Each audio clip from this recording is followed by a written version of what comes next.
Allahu Akbar, Allahu Akbar. Ada dua hal yang mendasar yang harus kita bahas di sini. Yang pertama, apa kelebihannya takwa itu? Kalau saya bertakwa, saya dapat apa? Yang kedua, apa itu takwa? Takwa itu sebenarnya apa? Saya mau jadikan sebagai bekal, tapi saya mau tahu takwa itu apa. Karena Allah bilang tadi, berbekallah kalian dan ketahuilah sebaik-baik bekal adalah takwa, dan hanya bertakwa kepada saya, wahai orang-orang yang berakal. Apa takwa itu? Ini nanti jadi inti bahasan kita. Namun sebelum kita masuk ke inti bahasan apa itu takwa, kita akan sebutkan dulu fadilahnya, wa'adnya, janji positif Allah bagi orang yang bertakwa. Teman-teman sekalian, saya susun sebuah tulisan judulnya Bekal Dunia Akhirat. Ini insya Allah juga akan dirilis dalam bentuk buku dan sudah mayoritasnya rampung, alhamdulillah. Saya menemukan pada saat saya membongkar-bongkar mu'jam, maksud saya membolak-balikan mu'jam Al-Fadl Quran, khusus satu buku mungkin tebalnya seperti ini, gitu kan? Isinya cuma bagaimana caranya mencari ayat Al-Quran di surah apa, di ayat berapa gitu. Saya temukan subhanallah ada 226 ayat Al-Quran yang bicara tentang takwa. Tidak ada ibadah sebanyak ini fadilahnya, nggak ada. Takwa ini luar biasa. Enggak sholat, enggak jihad, semua itu dikalahkan. Takwa ini sampai 226 ayat. Sholat itu kalau nggak salah terdapat 77 ayat. Sholat itu sudah dianggap banyak sekali fadilahnya, tapi takwa ini ternyata 226 ayat, banyak sekali, yang semuanya janji positif. Saya akan sebutkan sedikit saja, ya, tidak semuanya karena terlalu banyak. Ada yang paling menarik dari 226 ayat itu, ada 4 ayat yang menarik perhatian saya. Karena 4 ayat, ada 5 ayat sebenarnya, tapi 4 ayat ini ada di satu surah. Dan satu surah ini ayatnya berentetan, berdekatan. Surah At-Talaq, surah nomor 65, ayat 2, ayat 3, ayat 4, dan ayat 5. 4 ayat ini semuanya membahas masalah fadilah takwa. At-Talaq, ayat 2, ayat 3, ayat 4, dan ayat 5. 4 ayat di dalam surah At-Talaq berurutan. Ayat 2-nya bunyinya, di akhir penutupan ayat 2 itu berbunyi, a'udzubillahi minasyaitonirrajim, wa may yattaqillaha yaj'al lahu makhraja. Siapa yang bertakwa kepada Allah, Allah akan berikan kepadanya makhraja. Makhraja ini, kalau kita mau fahami secara letterlet dalam bahasa Arab, teman-teman sekalian, kalau orang Arab lagi jalan di satu jalan dan sempit sekali buat dia, tubuhnya susah untuk bergerak, kemudian dia dapat ada ujung jalan itu sebuah tempat yang tiba-tiba mempertemukan dia dengan lapangan luas, dia bisa lari. Tempat transisi dari sempit ke luas itu namanya makhraj. Ini bahasanya ya. Biawak itu hewan yang cukup lumayan besar badannya. Tapi kalau kita temukan lubangnya, kalau di padang pasir, beda dengan biawak di Indonesia tentu. Biawak-biawak Indonesia bisa sembunyi di belakang tembok, kadang-kadang di pohon dan seterusnya. Kalau di padang pasir ini biawaknya menggali lubang di bawah, di padang pasir.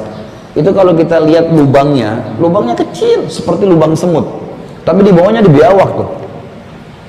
Jadi biawak ini punya ciri khas. Dia kalau mau masuk, dia kalau buat lubang, dia masuk ke dalam, lubang itu ditempelin lagi sama dia. Jadi tinggal kecil, seperti lubang semut saja. Jadi orang nggak tahu, musuhnya nggak tahu kalau di bawah itu ada biawak gitu. Nah biawak ini kalau mau keluar, dia menubrukkan kepalanya ke lubang itu, menggali kembali, sehingga cukup untuk tubuhnya keluar.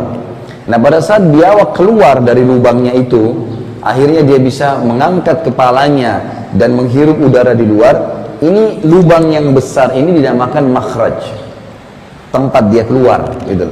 Sehingga dia dari gelap sempit menjadi keluar.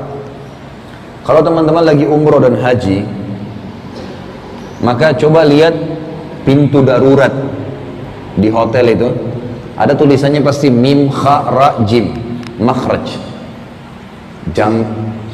jalan darurat ini kan, yang bisa mengeluarkan pada saat penting, lagi genting, liftnya mati, kebakaran, ditulis makhraj. Jadi makhraj ini sebenarnya jalan keluar dari masalah yang berat yang sedang dihadapi. Ini janji yang pertama. Siapa yang bertakwa sama Allah, Allah pasti berikan makhraj. Kemudian ayat ketiga dari surat Thalaq ini fadilah yang keduanya. Allah bilang wa yarzuqhu min haitsu la yahtasib. Allah akan berikan kepadanya rezeki, kebutuhan, dipenuhi kebutuhan. Rezeki itu kebutuhan hamba. Jadi bukan cuma makanan, minuman, semua yang dia butuhkan untuk roda kehidupannya namanya rezeki. Dan Allah akan berikan rezeki wa yarzuqhu min haitsu la yahtasib, dari tempat-tempat dan sumber yang dia tidak tahu. Ini fadilah yang kedua. Diberikan jalan keluar dan dipenuhi kebutuhannya. Fadilah yang ketiga di ayat keempatnya. Allah bilang di penutupan ayat keempat, wa may yattaqillaha yaj'al min amrihi yusra. Siapa yang bertakwa kepada Allah, Allah jadikan ayat kedua tadi makhraj itu jalan keluar. Allah bilang jalan keluarnya di ayat kedua yusra, dimudahkan. Jadi para ulama mengatakan kalau seandainya Allah cuma sebutkan di ayat kedua makhraja, jalan keluar, tanpa ada penjelasan seperti di ayat keempat, yaj'al min amrihi yusra, Allah mudahkan jalan keluarnya itu, bisa saja orang untuk sembuh operasi dulu, mungkin untuk memenuhi kebutuhannya hutang dulu. Tapi ayat keempat memastikan orang yang bertakwa kepada Allah dipastikan urusannya mungkin tidak operasi bisa sembuh, tidak perlu utang, bisa selesai, terpenuhi kebutuhannya. Jadi ayat keempat di At-Thalaq ini menjabarkan dan menguatkan ayat kedua. Jalan keluarnya akan mudah. Di ayat kelimanya, ini fadilah yang keempat. Wa may yattaqillaha, ini berentetan semua ya. Wa may yattaqillaha yukaffir anhu sayyi'atihi wa yu'dhim lahu ajra. Siapa yang bertakwa kepada Allah, Allah akan lipat gandakan balasannya. Jadi kalau yang orang biasa dapat 10, dia dapat 20, didobelkan. Dan Allah akan bersihkan, maafkan semua kesalahannya. Jadi fadilah yang luar biasa. Ini 4 ayat berurut di surah At-Thalaq. Ada ayat yang lain dan saya cukupkan dengan ayat ini di fadilahnya karena cukup banyak tentunya. Surah Al-Imran, surah nomor 3 ayat 133. Ini tentang surga. Kata Allah Subhanahu wa taala, a'udzubillahi minasyaitonir rajim, wasari'u ila maghfiratin min rabbikum wa jannatin arduha as-samawati wal ard uiddat lil muttaqin. Bergegaslah kalian, berlomba-lombalah kalian kepada pengampunan Tuhan kalian dan kejarlah surga itu.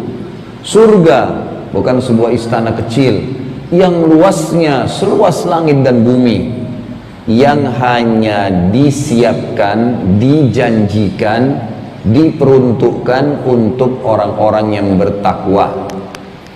Artinya penghuni surga hanya orang yang bertakwa. Tidak bertakwa nggak bakal masuk surga. Jadi jelas surga hanya orang yang bertakwa. Jadi di dunia tadi kebutuhannya dipenuhin semua tuh, jalan keluar, diberi rezeki, diampuni kesalahannya, banyak sekali. Tambah di akhirat tidak akan masuk surga kecuali orang yang bertakwa. Baik, coba kita pertemukan dalil-dalil ini. Al-Baqarah tadi 197 menyuruh kita untuk menjadikan takwa sebagai bekal. At-Thalaq ayat 2 sampai ayat 5, kemudian Al-Imran ayat 133 menjanjikan takwa dengan begitu luar biasa. Semua permasalahan dipenuhi di dunia, di akhirat masuk surga.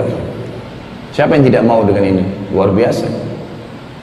Kalau begitu berarti tinggal pertanyaan kecil. Maukah Anda bertakwa? Tentu saja jawabannya iya. Hah? Mau bertakwa enggak? Hah? Cuma 3 orang yang nyaut. Masih hidup nggak ini? Berarti pertanyaan jawabannya mau bertakwa. Sudah tahu disuruh jadikan bekal, fadilahnya banyak. Ini 226 ayat, baru 5 ayat yang saya bahas. Ini masih banyak. Masih banyak. Ada ayat lain berbunyi innallaha ma'alladzina taqaw walladzina hum muhsinun. Allah selalu menemani orang yang bertakwa, selalu bersama orang bertakwa dan orang yang selalu berbuat kebaikan. Dan ada banyak hadis, ayat 200 lebih, gitu kan, semuanya